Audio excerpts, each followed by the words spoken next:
Hello po, good morning mga kaibigan at mga kapatid. Nagrahanda na po kami ngayon.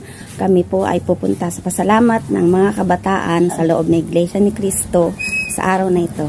Ayan po ang aking bunso. Papasalamat po siya ngayon. Good morning sa inyong lahat. Sana po mga kapatid na kabataan, magpasalamat na po tayo.